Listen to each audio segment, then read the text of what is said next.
SAPSO.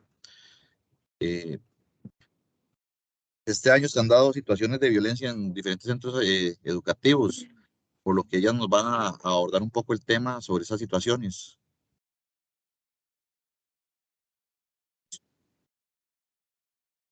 A ver si doña Sonia nos puede abordar un poco y ponernos en contexto qué es lo que se está dando en los diferentes centros educativos. Gracias, Juan Pablo. Muy buenos días a todos. Saludos. Vamos a ver si este año ha habido una gran cantidad, un aumento significativo de violencia en los centros educativos. Valoramos que puede haber sido el tema de la pandemia, donde los muchachos estuvieron mucho tiempo, bueno, prácticamente 2 años fuera de los centros educativos, y el volver así creo yo que tan repentinamente, de un pronto a otro dijeron, ok, a partir de aquí ingresamos nuevamente a clases presenciales.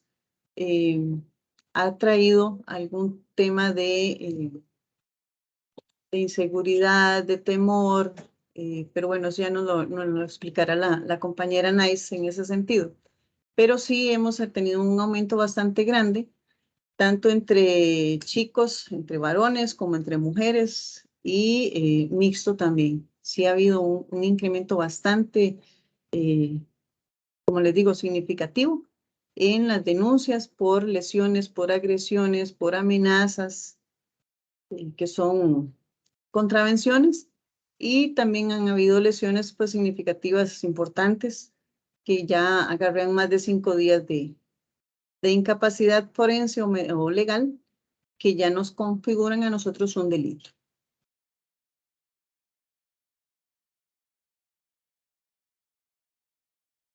Anais, a ver si nos puede agregar un poco esto que nos está comentando doña Sonia.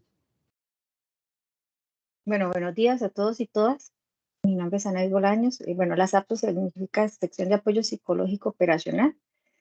Bueno, si bien es cierto, no tratamos esta población, pues a nivel general podemos decir, como decía la compañera, que la violencia por ser ejercida, ¿verdad? Por un comportamiento deliberado del uso de la fuerza y del poder, al estar en los muchachos y las muchachas, los niños y niñas, en un estado de hermetismo, ¿verdad? O de encierro, podríamos decirlo, pues se desataron una serie de situaciones que son complejas. ¿Por qué? Porque hicieron o apareció, ¿verdad? Y lo pueden ver en la página del Colegio de Psicólogos, ahí hay varias publicaciones, con el bullying y el ciberbullying, ¿verdad? El uso de las tecnologías, la falta de acompañamiento, la falta de reglas, la falta de supervisión, son señales que arrojan diferentes comportamientos que no son aptos, ¿verdad? Esto ligado, obviamente, si lo vemos desde la teoría ecológica, al desarrollo de los sistemas que tienen los niños y las niñas desde pequeñas, bueno, corta edad, en el que teniendo familias altamente tóxicas, ¿verdad? O disfuncionales, que es la palabra correcta, empiezan a tener comportamientos o patrones de conducta que van generando a lo largo del tiempo. Entonces, las tendencias de abandono por parte de los familiares o el uso de la fuerza, el uso de la agresión, lo van haciendo común donde no es común. Son prácticas que no son comunes y ellos las van reflejando. ¿Y cómo las van reflejando? En la dinámica que tienen a nivel de relaciones interpersonales. Entonces, cuando vienen otra vez a la presencialidad, vienen como más desatados a nivel comportamental por este montón de emociones y sentimientos que tienen acumulados por largo tiempo. Entonces, básicamente es un mal manejo del conflicto, de las situaciones que muchas familias no estaban preparadas, y por ser el eje principal en el desarrollo de los chicos y las chicas, es ahí donde empezamos a ver faltas en el manejo, el mal manejo de las emociones, y obviamente en la repercusión que tienen. No hay escucha activa, no hay límites, no hay reglas, no hay promoción de la empatía. Entonces, ya sea que física o cibernéticamente, empiezan con los ataques, ¿verdad? Para responder muchas veces a frustraciones o situaciones complejas que están viviendo. Entonces, los que son personas que agreden en la mayoría de los casos, pues también son agredidos de una u otra manera y eso es su manera de reflejar esas situaciones que tienen a nivel interno. No sé si Anaís estarías de acuerdo conmigo también en que de alguna manera los centros educativos, pese a que tienen una gran cantidad de protocolos y que el MOP tiene excelentes protocolos para todas las situaciones, de alguna manera el educador ha perdido un poquito esa fuerza, esa autoridad. Yo recuerdo cuando yo estaba en la escuela, que fue hace muchísimos años, que para mí una maestra, un director, un profesor son una autoridad de respeto. Incluso recuerdo aquella época en que la directora o el director del centro educativo llegaba al aula y todo el mundo nos teníamos que poner de pie. Ahora lo ves y es como si llegara, no sé, cualquier persona, indiferentemente de su puesto, de su autoridad, como te digo, y lo que pasa es que son reglas, cortesía, que creo que eso nace primeramente en la casa, en el hogar, y posteriormente la parte educativa, los conocimientos los imparte el centro de estudios. Y creo que le estamos pasando esa responsabilidad de cortesía de el buenos días, gracias, hasta luego, no sé, todos estos saludos que son tan sencillos, tan fáciles de dar, se los estamos pasando al Ministerio de Educación, de alguna manera.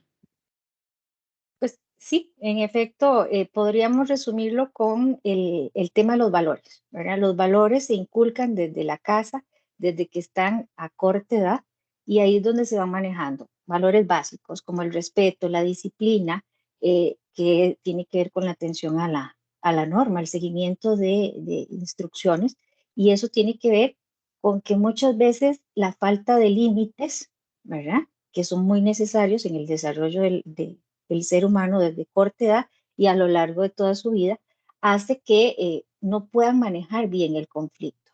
Viene otro valor como la comunicación, ¿verdad? Y la empatía.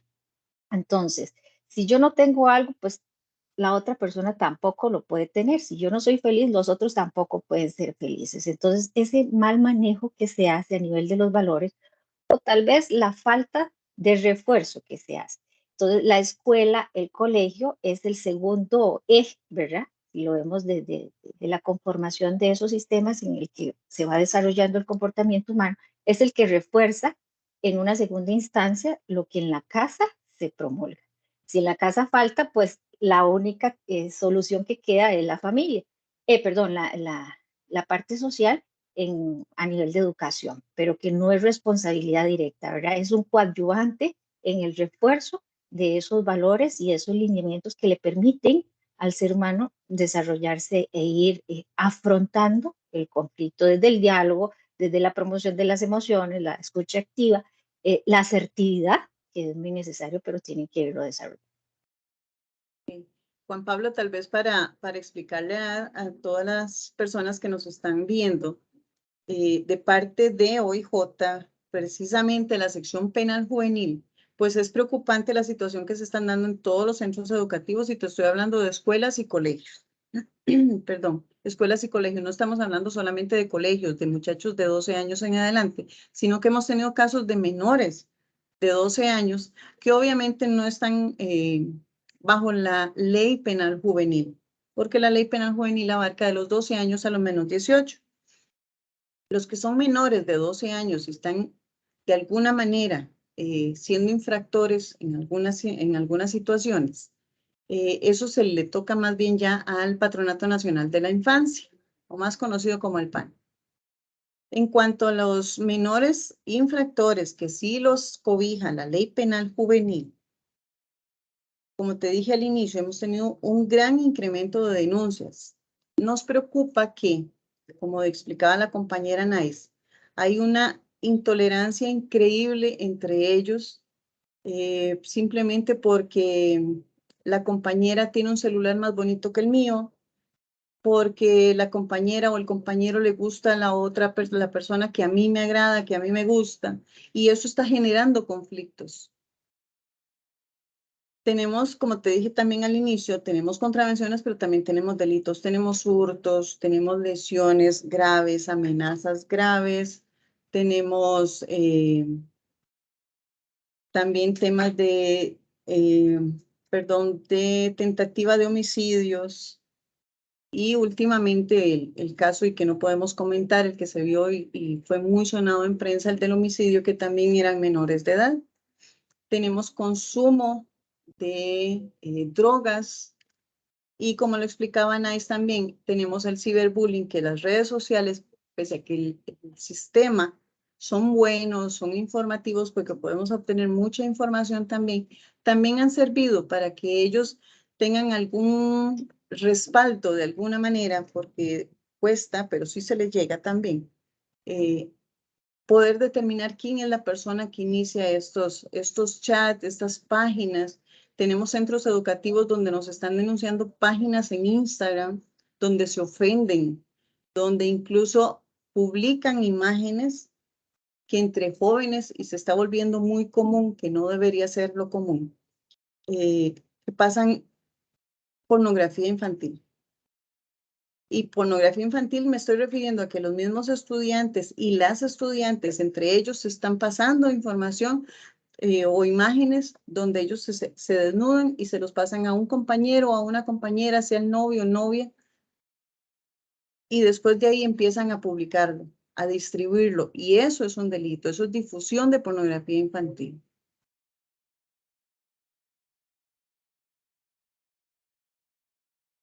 Creo que, Bueno, Guayanais, puedes seguir abordando en el tema entonces. ok, tal vez para reforzar un poquitito lo que decía Sonia, al menos el área penal juvenil se trabajan muchos delitos, pues no todos porque hay restricciones, con metodologías alternas al conflicto, como es la justicia restaurativa. Y eso ha sido funcional en la mayoría de los casos para ir tratando de minimizar el impacto para que esos menores de edad el día de mañana no sigan en una línea disfuncional en su actuar y en su comportamiento. También hace varios años, ya más de 5 años, que viene el Colegio de Psicólogos formando profesionales en la parte de conciliación. ¿Y por qué hago la acotación? Porque como esa población que no entra en la ley penal juvenil queda como en el aire, desde los centros educativos, las metodologías alternas al conflicto hacen que los niños y niñas aprendan a resolver cualquier dificultad, cualquier situación, cualquier problema desde corta edad. Entonces, al ir incluyendo este tipo de prácticas, pues podemos ir tal vez tratando de minimizar ese tipo de conductas a mediano o largo plazo. Entonces, son formas que son realmente sanas. También les puedo decir de lo que acabo de tener información desde en marzo, abril y mayo, lo que es justicia restaurativa empezó a implementar charlas preventivas e informativas en escuelas y colegios. Entonces eso también va ayudando para que vean que el sistema también no es punitivo solamente, ¿verdad? Que tiene medidas alternas que puedan resolver de una manera más saludable este tipo de situaciones y minimizar la violencia, que se vuelve comunal al pasar de una persona a grupos, ¿verdad? Entonces, eso es algo que es importante que lo consideren y a nivel nacional, bueno, se dan estas prácticas, ¿verdad? Y muchos, como les digo, en escuelas y colegios, tanto públicos como privados, empiezan a desarrollar este tipo de técnicas para tratar de minimizar ese impacto social. Ese punto que acaba de hablar Anaís es muy importante. De hecho, tocó dos puntos importantísimos, las charlas y la justicia restaurativa. Efectivamente, la justicia restaurativa nos ayuda a resolver el conflicto y a minimizar incluso costos para el sistema en cuanto a la resolución de ese conflicto. El tema de las charlas, nosotros, la sección penal juvenil, damos charlas a los diferentes centros educativos y te digo que es una cantidad enorme, Juan Pablo y oyentes, de centros educativos que nos piden la colaboración. También, y es importante, se están coordinando con Fuerza Pública la parte preventiva en cuanto a situaciones o sospechas de ingreso de drogas a los colegios. Entonces ellos llevan los canes o los perros para que hagan revisiones, les explican a los muchachos, igual nosotros explicamos a los muchachos cuál es la ley penal juvenil, qué les abarca, cuáles son las consecuencias de incurrir en algún delito. Y mira, es increíble, increíble la cantidad de charlas que nos han pedido. Ahorita estamos saturados en agenda y tenemos únicamente 2 personas que son las que nos están ayudando para ir, que son investigadores también, que tenemos que sacarlos un momentito, 1 hora, 2 horas de sus labores para poder dar esas charlas, pero con todo gusto se están brindando. Y para acotar a eso, hay que verlo desde la Organización Mundial de la Salud, que nos dice que hay 3 formas de intervenir la violencia, ¿verdad? De la resolución del conflicto: la prevención primaria, la secundaria y la terciaria. La primaria es obvio que es la familia, es el seno donde se desarrollan y donde conviven los menores y las menores de edad, ¿verdad? Al no impactar, ¿verdad? O a haber falencias en este ámbito, pues toca a las fuerzas preventivas, como la policía preventiva, ¿verdad? Dar charlas a instituciones como el MEP, como el PANI, como el Colegio de Psicólogos, entre otras organizaciones no gubernamentales que intervienen. En una segunda instancia, como para reforzar esto, es cuando inmediatamente sucede una situación de conflicto, como las que hemos visto en tele, ¿verdad? Que hay una revuelta y que llega a fuerza pública. O sea, ese accionar es inmediato a una situación específica, ¿verdad? Hay que resolver el conflicto en ese momento y es ahí donde entra lo que habíamos hablado de la justicia restaurativa, donde interviene el OIJ, ¿verdad? En la comisión de un delito, si hay un delito, eso es inmediato. Y posterior a esto está la prevención terciaria, que es que hay que darle seguimiento a largo plazo a esa situación, porque si solo atacamos el problema en ese momento y lo dejamos en el aire, no hay seguimiento, no hay un monitoreo, no hay una constancia, como lo dice la teoría de los hábitos, pues no hay una conformación de un actuar realmente saludable en torno a cierta situación. Entonces, nosotros estamos actuando desde la prevención secundaria básicamente por función, como corresponde a OIJ, y otras instituciones pues de manera terciaria, pero esta es la manera de intervenir el conflicto en 3 escenarios, ¿verdad? Y que si uno falta, pues el otro tiene que compensar. No sé si notaste, Juan Pablo, que la intervención de la que está hablando Anais, la primera definitivamente es fundamental, que es la familia, porque hemos tenido casos en los que los chicos cometen alguna infracción o algún delito y los padres, cuando nosotros actuamos, pues se molestan un poco que por qué nosotros llegamos, que por qué les estamos decomisando el teléfono, que por qué los estamos abordando, que no los podemos detener, cosa que no es cierto, por ley penal juvenil, por la ley especial, que es la que nos cobija. Nosotros podemos detener menores de edad, podemos trasladarlos a fiscalía, podemos abordarlos en el colegio y podemos abordarlos con los padres o algún familiar adulto.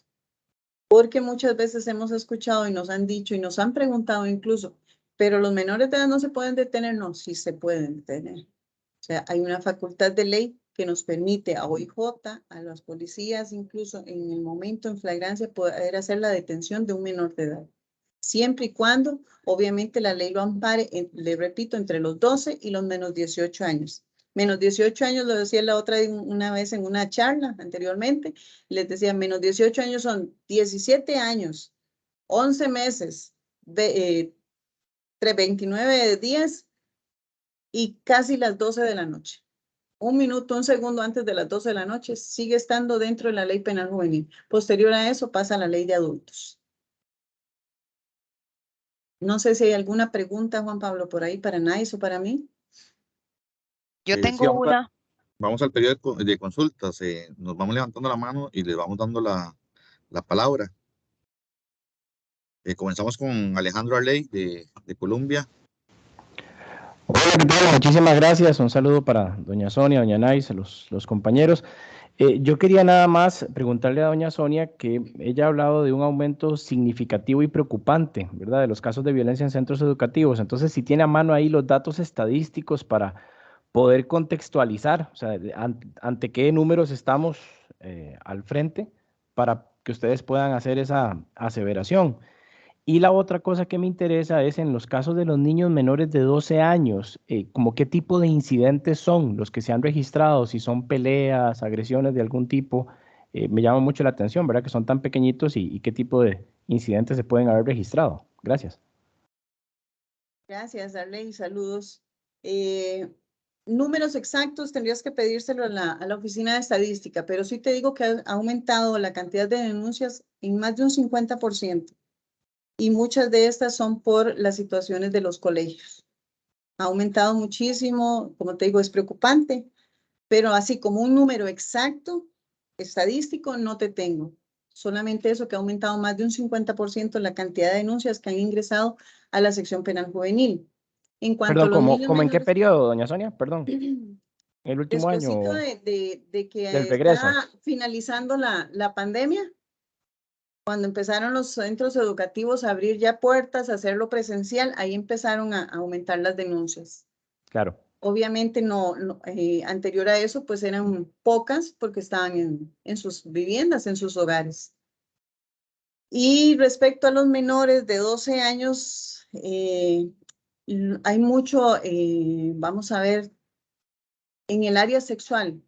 Como les explicaba ahora, se pasan fotografías desnudos, piden fotografías a la niña o al niño, incluso no puedo descartar la participación de menores, pero ya eso es una investigación aparte, que también Penal Juvenil la puede asumir, pero sí, en ese sentido, y problemas de, vamos a ver si me acuerdo algún caso en este momento, le presté la bicicleta a un compañero, me dijo que iba a ir a hacer un mandado y se la dejó, no me la quiere devolver. O le vendí una gorra y no me quiere pagar.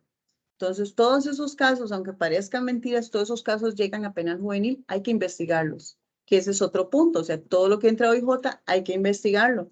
Nosotros no podemos rechazar ninguna denuncia. Ya es Fiscalía, Ministerio Público, el que tipifica qué es lo que va a suceder con esa causa cuando ya OIJ lo informe. No sé si te contesté, Arleida.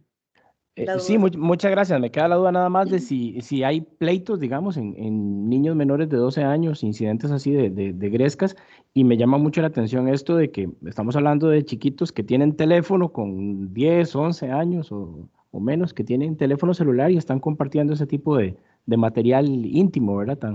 Tan delicado. Correcto, ahí se aborda desde dos puntos, uno como víctima y otro como victimario, pero la investigación es la que nos va a decir cuál es el papel que está jugando cada uno de los menores ahí. Y sí es preocupante que los chicos, creo que tal vez es un poco más de supervisión, no digo que no exista, sino que haya más supervisión por parte de los padres, que son los encargados en ese tema. Sé que en los colegios los permiten porque hay mucho chat, se pasan información, se pasan tareas, trabajos. Entonces, de ahí es funcional también, pero sí está ese temita por ahí, Arley, que es importante que los padres tengan un poquito más de supervisión en ese sentido. ¿Y agresiones? Perdón, que quedaba pendiente. Sí, agresiones, pero es básicamente en colegios.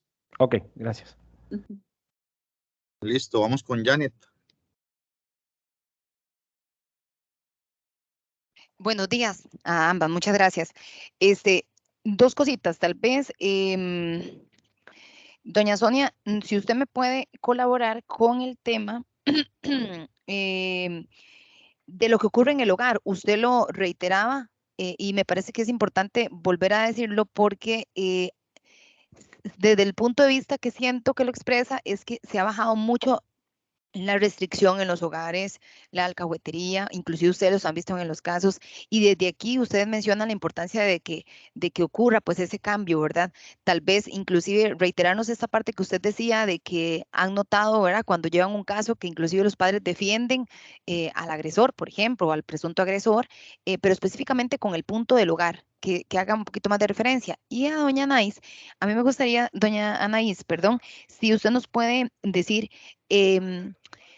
a nivel psicológico con los estudiantes que son parte de estos conflictos, pues evidentemente esto genera que a futuro vengan complicaciones mayores que hemos visto en repercusiones como otro tipo de agresiones, vinculaciones a grupos organizados y todo. Al final esto viene siendo una línea que abarca en el futuro pues un cambio radical para un estudiante si no se corrige a tiempo. Tal vez ahí para que las dos me colaboren con eso, les agradezco mucho. Okay, con gusto, Janet. Vamos a ver.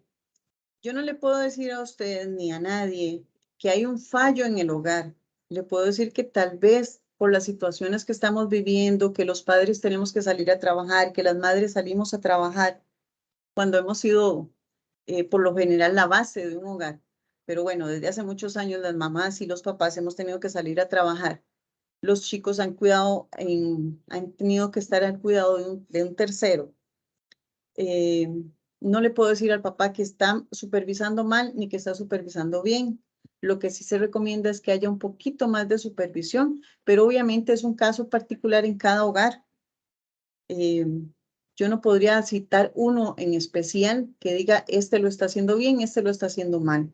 Cada quien tiene su hogar, sabe cómo llevarlo y nosotros, pese a que la policía de OIJ no es preventiva, lo único que podemos hacer es dar charlas en los centros educativos, como lo dije anteriormente, como lo reforzó la compañera Nice, para poder llegar un poco a esos hogares y que los chicos pues tengan un apoyo de parte de OIJ en ese sentido. Pero sí es difícil, digamos, decirte que no, que sí o que no están haciendo en los hogares. Obviamente yo no estoy ahí, ninguno de nosotros puede estar ahí. Es simplemente decirles a los padres lo que dije anteriormente, un poquito más de supervisión, pues en realidad son los tesoros de cada uno de nosotros en nuestros hogares y nosotros les debemos un apoyo para un mejor futuro. Bueno, buenos días. En respecto a la pregunta de Janet, ¿verdad? Recordemos que los seres humanos gestamos nuestros rasgos de personalidad desde muy corta edad. Hablamos 5 o 6 años, empezamos a tener la base de personalidad. Conforme va avanzando el tiempo, en la adolescencia retomamos, ¿verdad?, con más fuerza esos rasgos y los conformamos como tal. Y eso nos prepara a cómo vamos a desarrollarnos como adultos. Hay tendencias negativistas desafiantes, que se puede decir, y hay un trastorno como tal, que no todos, ¿verdad? No vamos a decir que todos los que tienen problemas en resolución de conflictos o problemas para la convivencia en grupo, los tengan, pero hay unos que sí son muy pronunciados, ¿verdad? Y que lo van gestando, lo van desarrollando. ¿Qué quiere decir esto? Que no administren a la autoridad como tal, no respetan las normas de la autoridad, no va siempre en contra o conflictúan con cualquier persona que tenga un nivel de autoridad. Entonces van gestando ciertas tendencias, las van desarrollando y podemos llegar a tener personas que desarrollan una personalidad totalmente antisocial, que es el motor del trabajo de OIJ, porque son esas conductas delictivas que van en perjuicio de otras personas, ¿verdad? O de grupos como tal. Entonces, esas tendencias podrían irse desarrollando. ¿Qué puede minimizar este tipo de rasgos? Bueno, un adecuado manejo, ¿verdad?, de los límites, que es importante. No podemos decir que todas las familias son responsables o no. Simple y sencillamente hay que levantar, ¿verdad?, un poco las defensas en este aspecto y empezar a reforzar, acompañar a las personas, ¿verdad?, menores de edad, a el uso de las tecnologías y los medios digitales, porque son muy importantes. Podría decirse que el aumento en este tipo de tendencias ha sido a nivel de la pandemia, que usamos más tecnología, entonces se desató los comportamientos con tendencias de violencia hacia esta parte. Entonces, podríamos decir que esa falta de acompañamiento, la implementación de reglas, la supervisión, el manejo del diálogo y reforzar acciones, ¿verdad?, que eso es lo que hacen los centros educativos y las demás instituciones, podría minimizar el impacto. Pero sí, hay personas que tienen esas tendencias, hay otras personas que por su situación de conflicto a nivel familiar, pues detonan con otros, ¿verdad? Y hay patrones de conducta que se ven como normales, por más bizarros que sean, pero no son los correctos. Si vemos a papá y a mamá delinquir o consumir droga o que son personas abusivas, ¿qué es lo que vamos a replicar? Probablemente repliquemos esas tendencias, muy pocos se salen de ese círculo, ¿verdad? Pero son situaciones que van gestándose y van reforzando ciertas tendencias o el mal manejo, en la mayoría de los casos, de cómo resolvemos los problemas o el conflicto. Listo, Janet, ¿te quedó todo claro?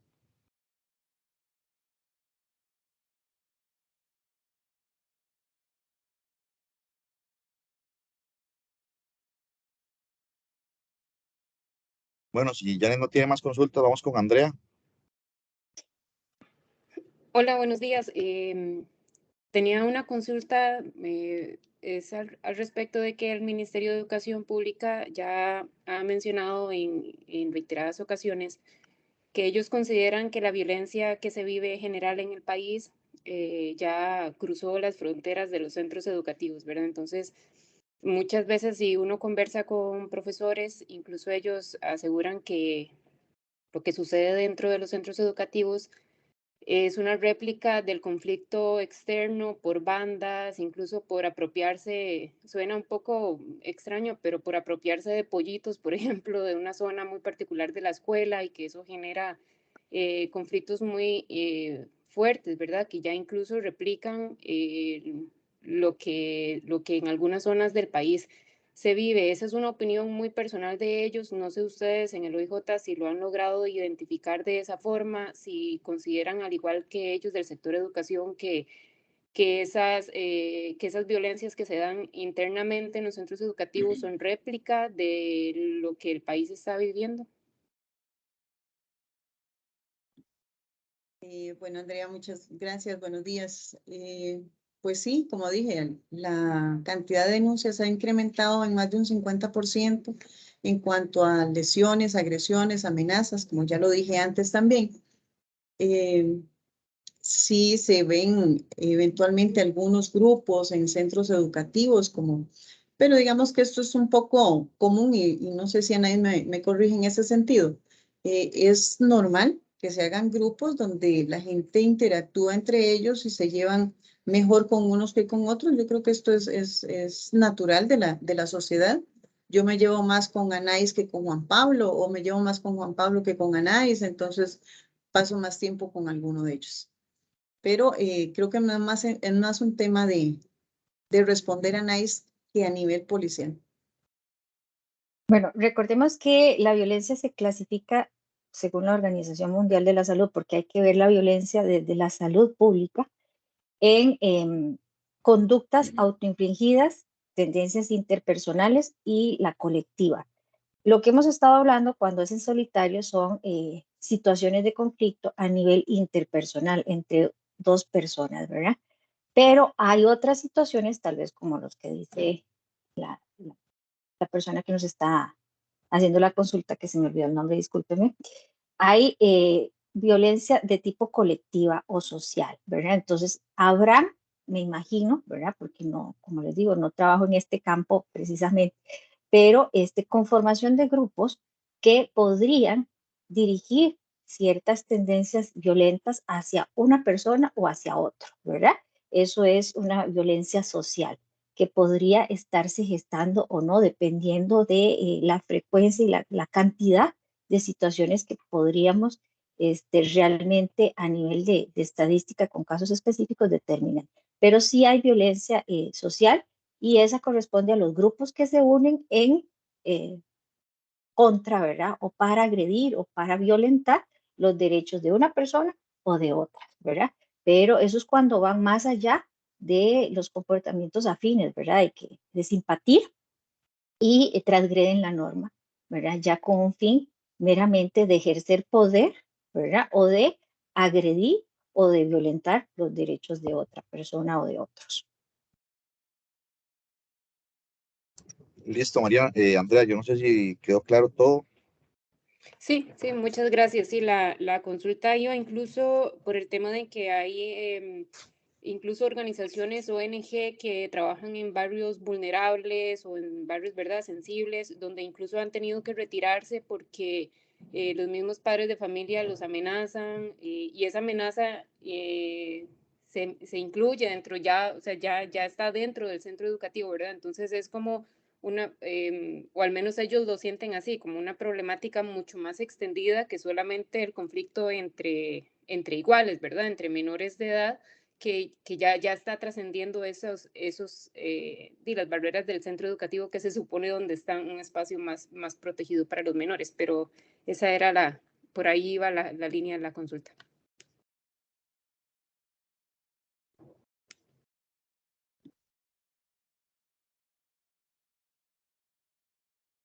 También tenemos una consulta de Alejandro de Noticias Monumental. A ver, él nos pregunta de cuántos casos que inician como bullying convencional luego se convierten en violencia física.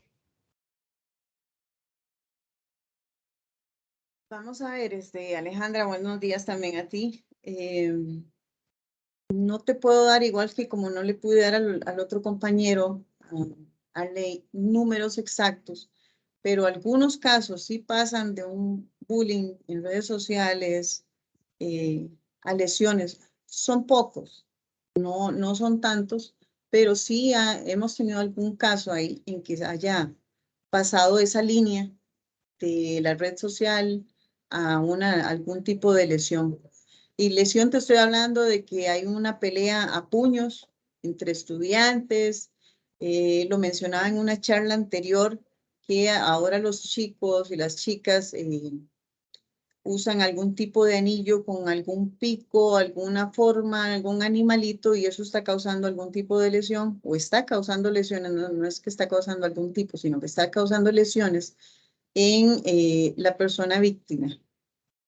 Sin embargo, te reitero, no son muchos los que pasan de bullying a una lesión, a una agresión física, pero sí tenemos. Listo, estaríamos. No sé si alguno tiene alguna otra consulta o todo el tema quedó claro. Y si no, vamos por finalizada ya la conferencia. Buenos días, Mariana Mena del Observador. Buenos días a ambas y a los colegas. Mi consulta es sobre denuncias de agresiones sexuales. No sé si han registrado entre estudiantes o únicamente distribución de imágenes y en este caso, ¿cómo se aborda desde desde la forma psicológica? Gracias. Vamos a ver, si nos han llegado, te voy a contestar desde la parte policial primero, sí nos han llegado denuncias obviamente de delitos sexuales, abusos, violaciones, que la policía abarca, primeramente recibimos la denuncia, la tamizamos o la analizamos, se saca una cita o se pide una cita con la Fiscalía, con el Ministerio Público que atiende a la víctima en conjunto con trabajo social para no hacer una revictimización de parte de la policía o de parte del sistema, ¿verdad? Cuando ya está la entrevista, esa entrevista nos llega a OIJ, nosotros abarcamos, empezamos a trabajar desde antes, obviamente, sitio y demás, pero con lo que la víctima nos está diciendo, detalles de qué fue lo que pasó, dónde fue lo que pasó, a qué hora pasó, si había alguna otra persona. O sea, son cuestiones de investigación policiales para poder determinar lo que sucedió, lo que se está denunciando y poder imputar a una persona o a dos personas, la cantidad que sean, e informar al Ministerio Público para que ya ellos hagan pues su parte, ¿verdad? Que es la acusación ante un juzgado y demás. Anita, la parte psicológica de estas víctimas. Bueno, como no es una materia que nosotros propiamente trabajemos acá, porque no es nuestra competencia, a nivel general te puedo decir que después del abordaje que les indicó la compañera, pues trabajo social hace su parte con respecto a los aspectos psicológicos y el acompañamiento específico, bueno, dependiendo de las características, ¿verdad? De la persona, si tiene o no medios para tener un acompañamiento en lo privado, o hay instituciones que organizaciones sin fines de lucro que les dan acompañamiento a este tipo de personas cuando han sufrido delitos como este que son tan delicados, pero siempre hay un acompañamiento, ¿verdad? Que es el que se sugiere que se le dé a las personas víctimas durante y después del proceso, ¿verdad? Para que puedan afrontar esta situación que puede dejar grandes secuelas, ¿verdad? Si no se aborda debidamente. Entonces son temas sensibles que siempre requieren un acompañamiento psicológico, como les digo, desde lo privado o desde una organización sin fines de lucro. Incluso el PANI creo que interviene en estos aspectos, el Colegio de Psicólogos también tiene una línea confidencial ahí donde las personas pueden llamar. Entonces hay varios mecanismos para dar posibilidades de acompañamiento a las víctimas. Ahí quiero ampliarle también a la compañera periodista que hay una atención de la víctima de violación en medicina forense, tanto por el médico forense como por el psicólogo o el psiquiatra forense. Pero eso es más a nivel legal. Como dice la compañera Nice, ya lo que es la parte psicológica, pues sí tiene que ser aparte, porque lo que nosotros trabajamos es simplemente para poder llegar a concretar un caso. No es que se le da un seguimiento como un psicólogo privado a la víctima. Listo, no sé si hay alguna otra consulta o todo quedó claro. Hola, buenas, mucho gusto. Mi nombre es Alejandra Portugués, soy periodista del periódico La Teja. Doña Nay, o bueno, no Sonia, cualquiera de las dos, creo que era doña Sonia la que estaba abordando el tema. Me llama mucho la atención de que los menores de 12 años se estén pasando fotografías de índole pornográfico. Podría ser de que estas personas estén siendo abusadas en sus casas, abusadas sexualmente. ¿Hay alguna investigación también paralela por esta situación? Y usted nos decía que esto es un delito. ¿De qué forma estos escolares pueden afrontar este delito si no están dentro de la ley penal juvenil, sino que más bien con el PANI? ¿Cómo afrontarían ellos este delito que, si bien es cierto, pues lo es? Y no sé también si hay alguna forma de que los padres también sean responsables de los delitos que están cometiendo sus hijos menores de edad.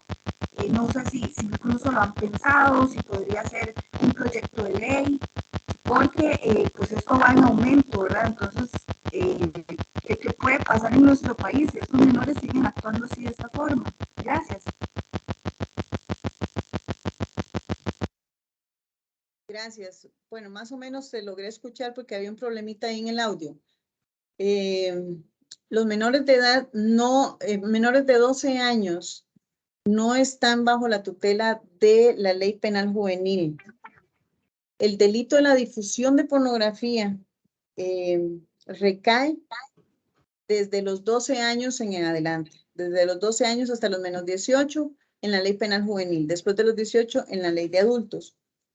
Los menores de 12 años, lo que se hace es referirle al PANI para que ellos hagan el abordaje de acuerdo a las capacitaciones, a la autoridad, a la capacidad de abordaje del PANI. O sea, ellos son los que están llamados a la protección de los menores de edad en nuestro país. Ellos son los que tienen esa autoridad sobre,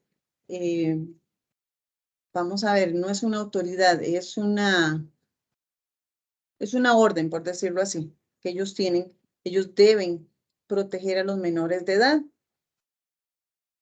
Si bien es cierto, no están bajo la tutela de la ley penal juvenil, Ministerio Público, OIJ, cuando detecta que son menores de 12 años, hace esa comunicación al PANI para que ellos hagan el abordaje y el estudio, tanto del niño como de la familia. Todo su núcleo familiar es abordado. Pero yo creo que ya ahí, en ese tema, ya en ese abordaje, sería mejor un funcionario del PANI que te pueda explicar. Porque yo no puedo decir qué hace y qué no hace el PANI. Yo te puedo decir qué hago yo. Antes de los 12 años, yo informo al Ministerio Público para que se aborde también por parte del PANI. Entre los 12 y los menos 18, nosotros los abordamos desde el área represiva que es OIJ, como lo dije hace un momentito. El OIJ es represivo, no es preventivo. Sin embargo, abordamos la parte preventiva con las charlas. No sé si te contesté y no sé si necesitas alguna aclaración de parte de la compañera Nice. Sí, me contestó. ¿Me escuchan bien ahí? Es que creo que es mi internet. Más o menos. Ok, sí me quedó claro.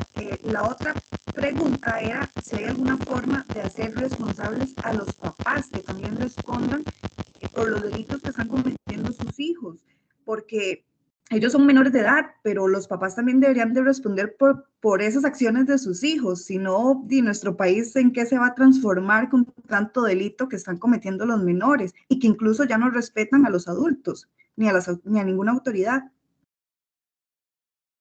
Habría que ver si el padre está incumpliendo alguna ley, está cometiendo algún ilícito como para hacerlo responsable, pero por eso existe la Ley Penal Juvenil. De los 12 en adelante, te repito, de los 12 a los menos 18, el responsable es el menor de edad.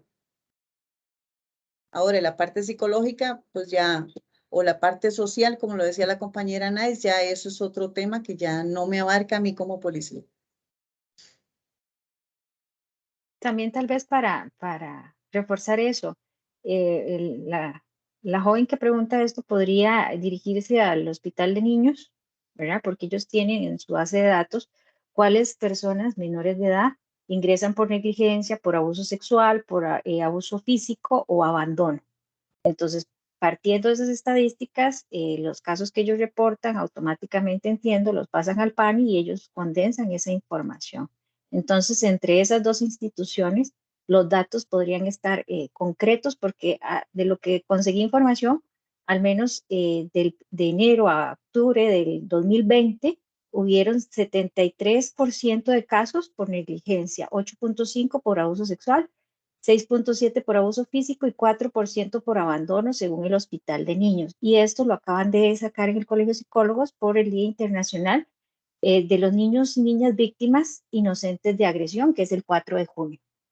Entonces, tal vez podrías dirigirte a ellos como para tener un poco más de información concreta de cuántos casos reciben, cuántos casos trasladan y de esos cuántos trasladan al organismo o al Poder Judicial para hacer el proceso en la parte represiva que es la que nos corresponde.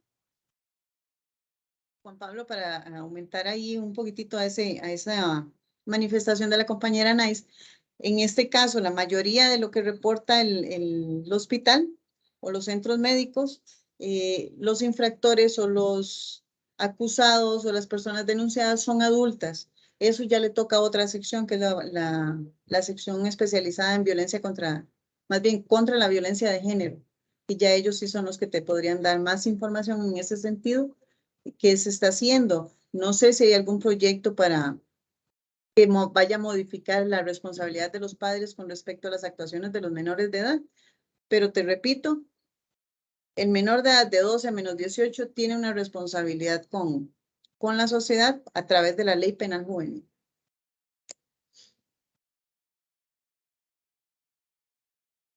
¿Tienes alguna otra consulta, Alejandra?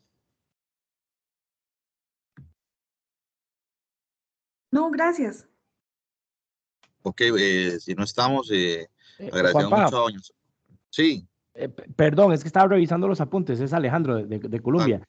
Nada más en el caso de doña Sonia, esto de las imágenes que se han compartido los niños menores de 12 años, una duda nada más, ¿son imágenes de índole sexual que ellos tienen, que se las han pasado, o hay casos en los que ellos también han compartido imágenes propias, o sea, que se han tomado fotos o les han tomado fotos y ellos las han compartido?